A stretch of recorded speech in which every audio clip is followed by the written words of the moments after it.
Matt will get the mic in your hands. Emmitt, you want to No, he's good right there. Unless you want to bring him up, we can. Where would you like me to be? Where you want me at, Rich? right there. Right Right there. here? Right there. Rich, you want to see her? Pat, you're there. Jerry, you're over here. Please. Come on, Junior. One more chair over here. Yep. I want to sit here with Jasmine. Sit with Jasmine. Come on, baby. For Emmitt. For all of us. Yeah. Just need some paper towels. If we can get some paper towels. Our son. I'm going to let Emmitt start things off with a comment, and then throw it open to questions for any questions you may have for Emmitt or Pat or Jerry or whomever. Okay. Okay, Emmitt. Can't get you any fan in There it. you go. Stand right here. Oh. Y'all all squared up? All right. Now, let's get one thing clear. You're going to be good up here, all right? Go ahead. Always daddy. Go ahead. Are you ready to go? I don't know what to say. Today was a very special day. Very special for a number of reasons. Obviously,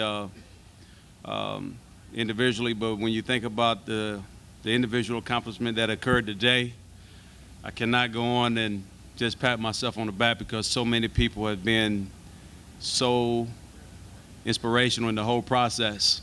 And this process began in 1990 with this man here, him and Jimmy, taking a chance on a young Pensacola running back out of Florida.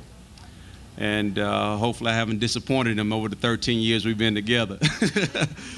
But today, you know, I got to thank all the guys that I played with for 13 years of players, where they go from Mark Tournay, the late Mark Tournay, Nate Newton, John Giesett, Kevin Gogan, Mark Stepnoski, Ray Donaldson, Eric Williams, Frank Cornish, the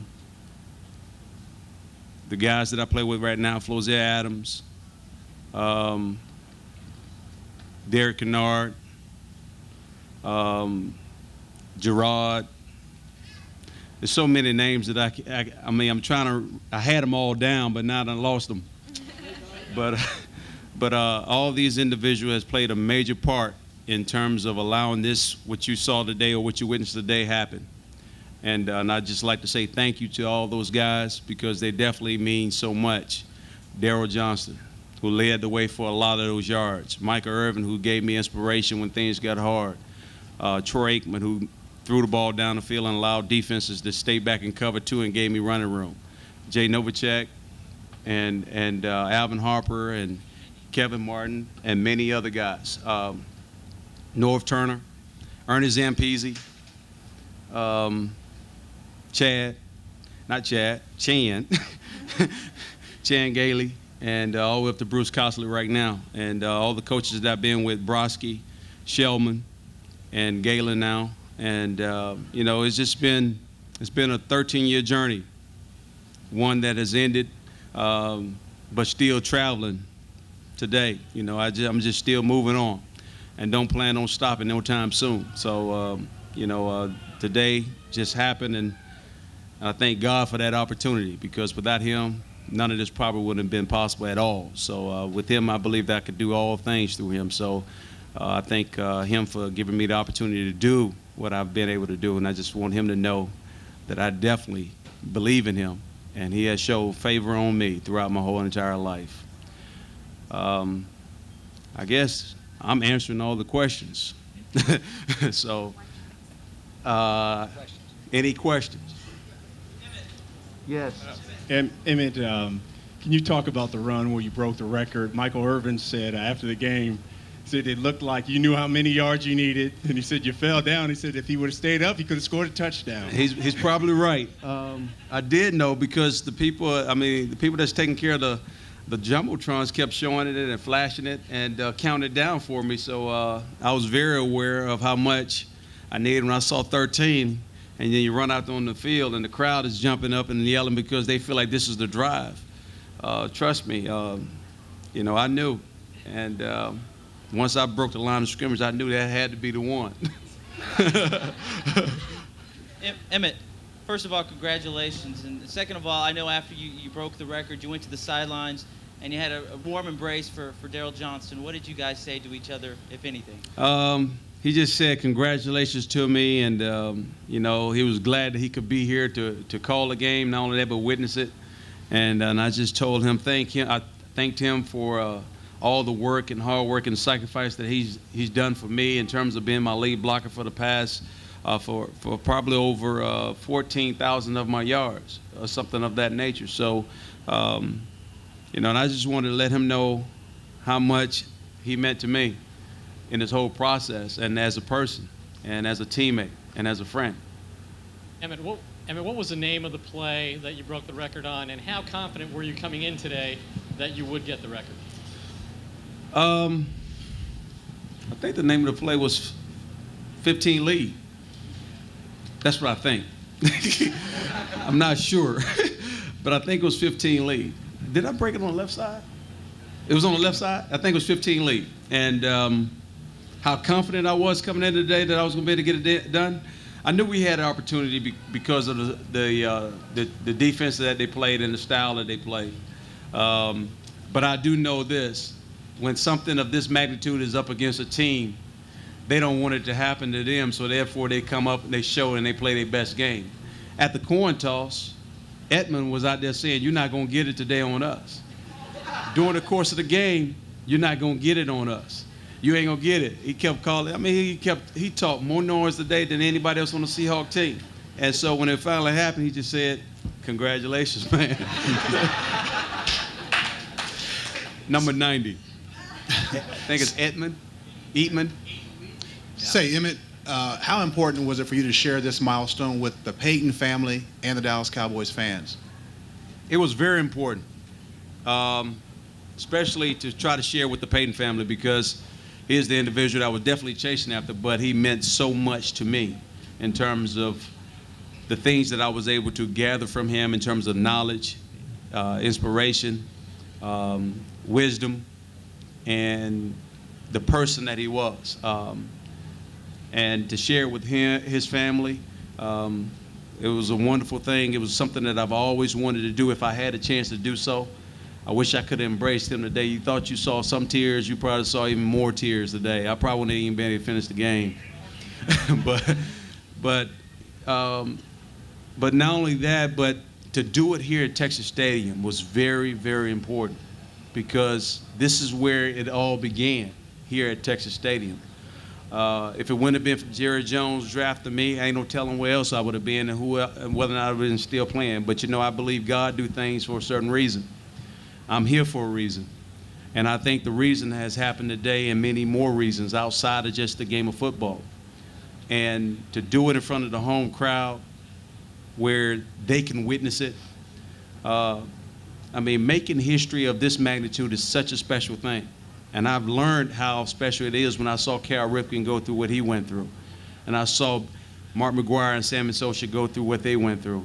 And then I watched Barry Bonds do what he did, and saw the fan reaction. I couldn't pick a better day to give our fans this opportunity to witness what they witnessed today, because you have 64,000 people up there that would go on for the rest of their lives and never, ever forget this moment, including myself. And so that's a special thing. This is a special moment. It was a special moment for our fans versus being on the road and 60-some other thousand fans that may not even be Dallas Cowboy fans have a chance to witness something that the Dallas Cowboys was able to do. So it's special. It was really, really special to do it at home where you could feel truly appreciated. Emmitt, I got two things over here. One, all that you just said, how nervous did that make you feel? How did this game compare to other games you've played? And then the second part of the question is, I know you said many times you did not want to set the record with a loss, and you guys lost today. Yeah, I wasn't nervous at all because I didn't feel no pressure, because the pressure was on the man up above. You heard me say I don't think he would have brought me this far to let me down right now. And so I felt no pressure. I casted all my pressure on him, and he showed up. And in regards of being able to take us through, unfortunately, we couldn't have our cake and eat it too. And But I mean, our team fought hard, and this is probably not the ideal setting. Obviously, we would love to be sitting up here with a win and everybody hoop out and enjoying this moment. Trust me, we will go back to the drawing board and try to get everything that we did not do right today rectified, so we can try to get this thing on a winning track. And that has always been my focus: is winning, and trying to do everything the right way. But it just didn't work out that way today. Emmitt, at what point in your career did you know that this record was kind of in your sights? It's a realistic goal. How about last week? I knew I had a shot at it because, I mean, at the beginning of this season, I knew I had a chance. Last year, I had to go through an entire year to try to knock down some of this stuff. So to get 1,700 yards or 1,800 yards last year would have been tough. But going into this season, knowing that I needed 539, I felt like I had a chance. The only thing that, to me, that I was real concerned with was maintaining health. And I felt like if I stayed healthy, this would happen. I didn't question my performance because I knew I could do it. I believed in the team that I was on. I believed in the guys up front. Even though we have had our share of injuries and so forth and struggled a little bit, I still believe that those guys up front will battle every day for the opportunity to go out and win a game. Emmitt, when you look at it, do you think that you are the greatest of all time? Statistically speaking, obviously, but to say I'm the greatest of all time is, to me, is not doing everyone else justice for what their talent level really is. And because there are so many other talented individuals out there as well. How can you sit up and say the greatest of all time? Statistically, it may speak that I am number one. But what are your criteria for the greatest of all time? That becomes the question to me in my eyes. From a media standpoint, I'm very confident that I'm one of the best that ever played a game. I'm very confident in that fact. But when you start talking about the greatest of all time, how can you define who's the greatest? Everybody has a unique skill. The thing that most people don't appreciate is their individual skill.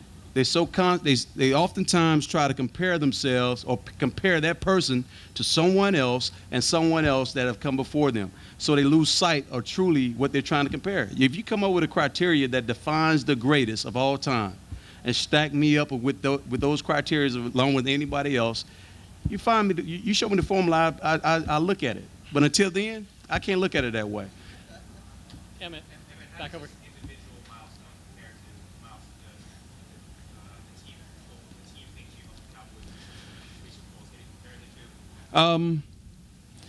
It's kind of hard to compare the two because I play a team sport. This is not like let me see the towel, baby. It's not like I'm running track and I'm running 100 meters and I run the world record. It's not like I'm in a NASCAR race and I'm driving my car around because it's just me against everybody else. But see, here I got to have everybody. There's no such thing as individual accomplishment without the help or the assistance of many, many people. And that's what makes this game of football such a unique sport because I need everyone to allow me the opportunity to showcase my talent. And along the line, if we do great things individually, then that's a plus. But the most important thing for us as players are to try to win the game for the team. And that's been my motivation. Emmitt, maybe it's unavoidable when you play as long as you do, but how surreal an experience was it to do this without Troy Aikman and Michael and the guys that you won Super Bowls with? How surreal of an experience? How odd. How odd was it? I think if you ask any of those players, no one can really dictate when they're going to leave the game and how they're going to leave the game. And for me, it was an odd experience because I felt like Troy Aikman and Michael Irvin would have been right there today playing with me alongside doing the things that we've always done, including Daryl Johnston. And but unfortunately, that is not the case. It was different, but it was gratifying to know that Daryl was there and Michael was there and was there supporting and was there to witness this opportunity because those guys played a major part. and I think they understand that. And if you ask one of them if they felt like I would have been the one to do this, they probably would have said no. I mean, there was so many people out there said that he's not going to last long because Jimmy and Jerry and them was giving me the ball entirely too much.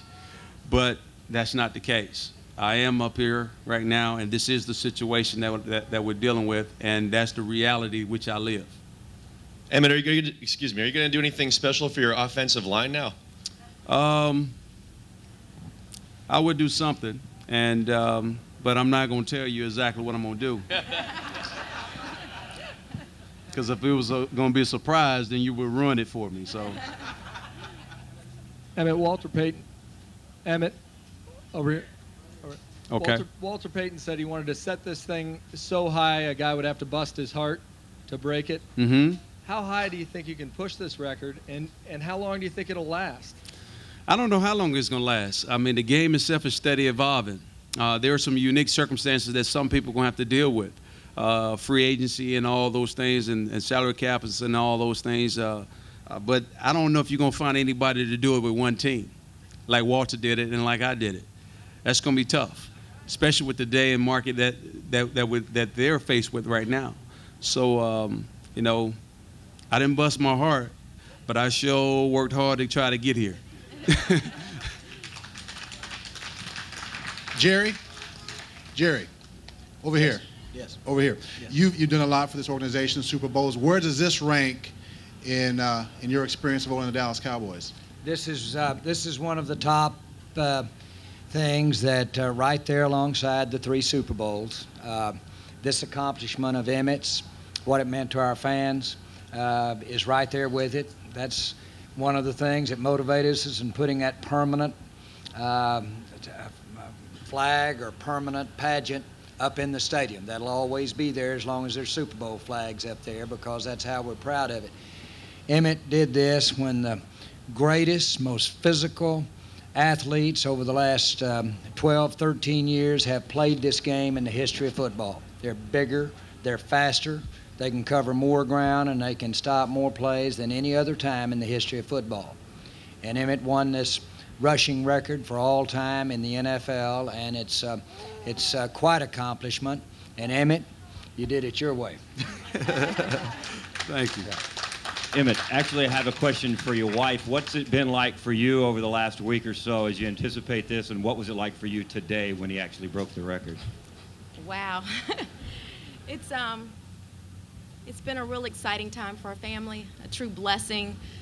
It's been real busy. We have about 200 family and friends here with us today who I'd love to say thank you to for all the love and support that each of you have given to us.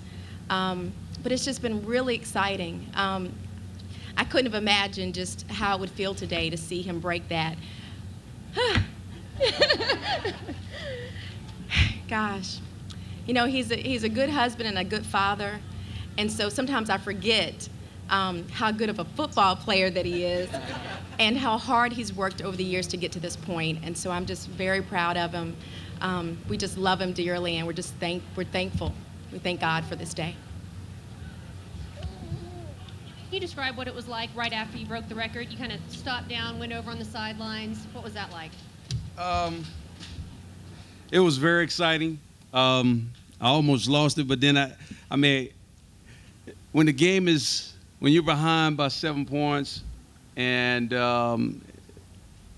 it's kind of hard to jump up and get excited, but I did.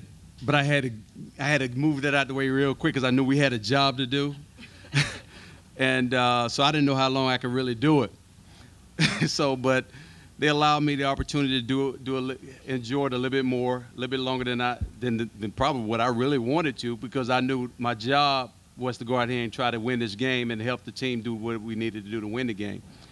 But everything was such an emotional high at the moment, and it became really, truly emotional when you see your mother's face, and only a mother can make a son weep up like she do.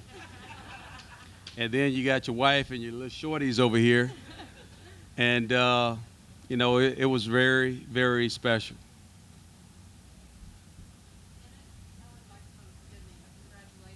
Thank you.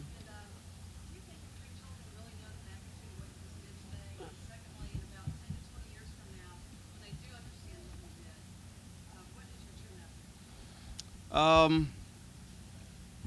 they understand the magnitude of what I did today? Probably not. Probably not. They just saw a lot of people around Daddy and a lot of cameras, and probably trying to figure out what in the world is going on. But Jasmine asked me the other day. She said, what? She said, how did she word it? She said, how are you going to break the record? What does that mean? She asked me, what does it mean? And basically, the only thing I could tell her was that I had to run for more yards than the person that's in front of me. And if I do that, I would have done it, rushing more yards than anybody that ever played a game of football in the national.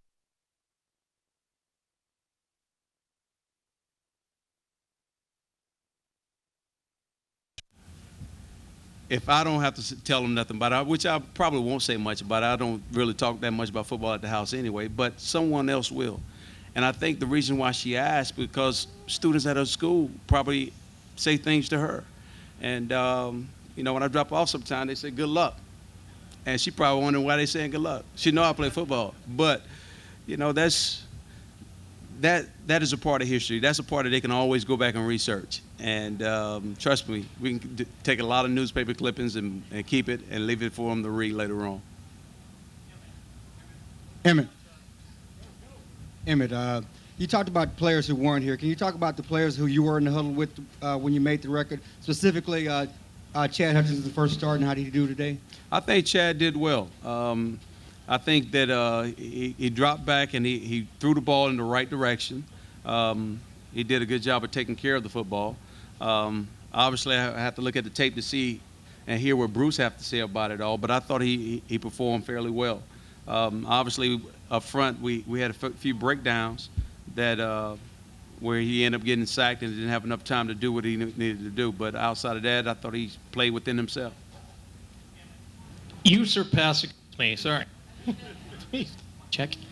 You surpassed some great running backs. One of them was here today, Marcus Allen. Say to you, if anything, and you heard other guy that you asked.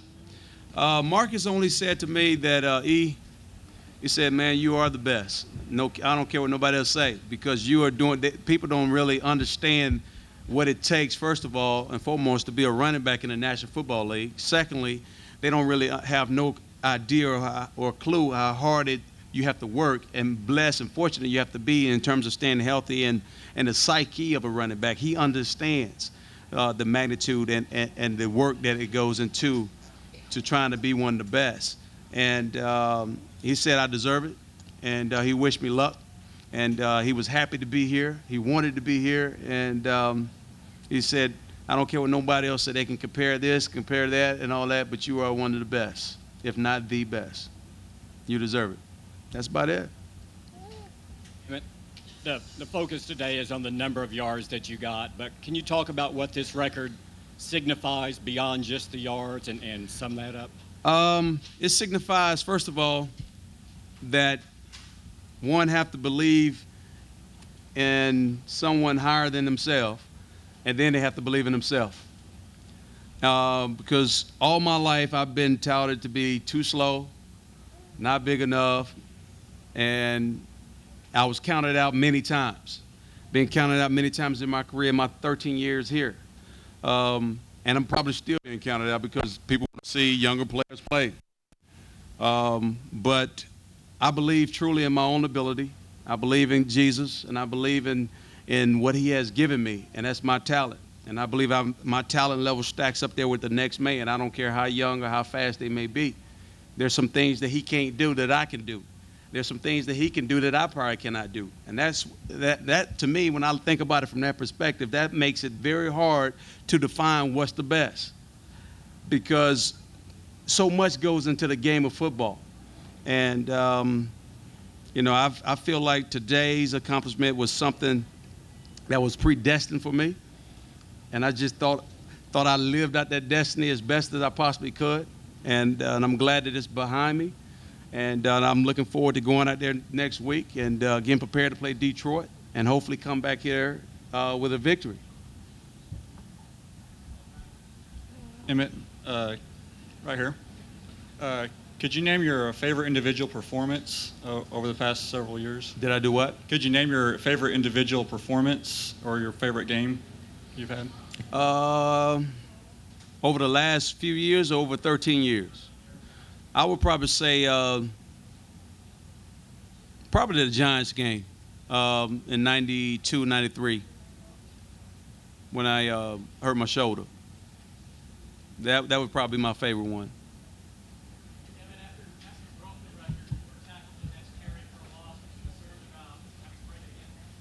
I didn't even think about it. I didn't think about it. Emmitt, you've gone through 3 different Super Bowl weeks.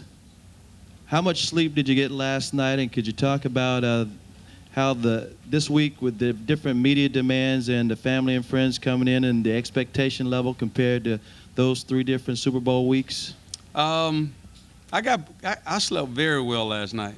I'm telling you, I did. I really did. I slept so good, man. I think I got up about 6 o'clock, which would have been 7 o'clock the old time. So I was right on time. And with all the media attention that occurred this week, it felt like a Super Bowl. So it added that much more excitement to the game. And I was able to feed off that energy and channel that energy into a positive direction. With family coming into town, that if anything, if there was any pressure, that probably would have been the only pressure that I felt in terms of trying to get it done in front of all the people that were in town. Because if I didn't do it, I probably had to fly them all to Detroit next week. It's cheaper this way. Emmitt, over here. Did you mentioned the emotion you played with today. Did you find it tough to keep your mind from wandering during the game? No. My mind was always in the game. I mean, after hearing Edmund talk like he did, he motivated me when I came back on that field. I mean, he talked too much for me. I told him if he was an all-pro, I probably would respect what he's saying, but he's not.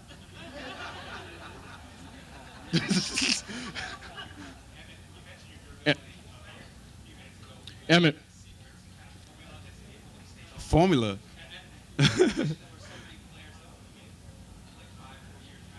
Only formula I can say is the grace and mercy of Jesus Christ. That's about it. Outside of that, I have no answers for the reasoning why I'm here outside of I've been predestined to be here at this moment in time. Emmitt, you've been working for this obviously for a long time. What do you strive for now? What does a man do when his dream comes true? 1, he don't quit. He create a new dream. 2, he stay motivated because he loved the game, not because he loved breaking records. 3, he's trying to win more games so we can get back in the playoff and get another big old banner up in the stadium again. That means, you see these Super Bowls trophies up here? This is what it's all about. You play the game to win Super Bowls. That's why you're in the National Football League. Everything else in between that happens because you've been here a long time, and if you're fortunate enough to get one of those things, you want it again, and I want to win another one with the team that I'm with right now. That's always been the motivation. So that's where I go from here. Back to the drawing board to try to work some more to try to win another Super Bowl ring. Emmitt, when the game started, your first drive, the ball was placed on the 22-yard line. Did you notice that and think, hey, maybe this is my day? No, I didn't. No, I didn't.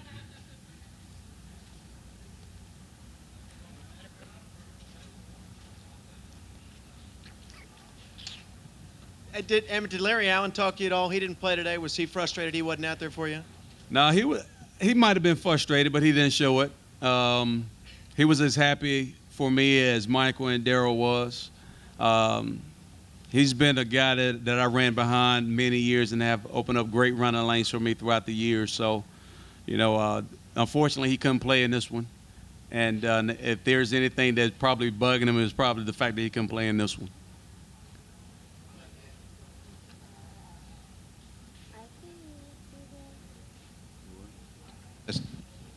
I'd like to direct this question to Jerry. Jerry, the 22 has been worn. It's being worn by Emmitt, and it has been worn by Bob Hayes after Emmitt, whenever he retires in the game. what is going to happen to the number 22 officially? Boy, what's he going to look like if he can beat those two with that Bob Hayes 22 and Emmitt's 22? But as you know, we've never retired a jersey with the Cowboys, but certainly today, I don't even want to try to think about where we go from here for somebody to fill up 22. I do want to make one comment that today at halftime, right before the half, they were shutting us down pretty good, and the coordinator was up going over what we were going to do offensively and where we were going to go. And right about halfway through, Emmitt spoke up from the back and said, "Coach, this play and this play might work real good for us." And he said, "That's a great suggestion. Let's try that one right there." So Emmitt was wearing a lot of shoes in there today. But it was done, and don't get me wrong, I'm not critical. The coordinator stepped up and said, "Hey, that is a heck of an idea. We're going to run some of that." And that might, I'm not so sure, Emmitt, was that necessarily the play you broke the record That's on? one of the plays I wanted to run at the beginning of the game. So, And but it might have been the play. You may have called it at halftime. It was. Emmitt, you've obviously celebrated here with everybody today. What are your personal celebration plans for this evening? Obviously with 200 people, but. Well, I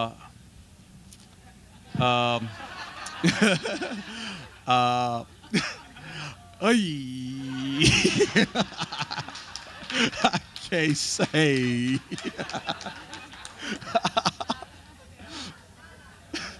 Stop teasing me. I can't say. Thank you all very much. All right. Thank you.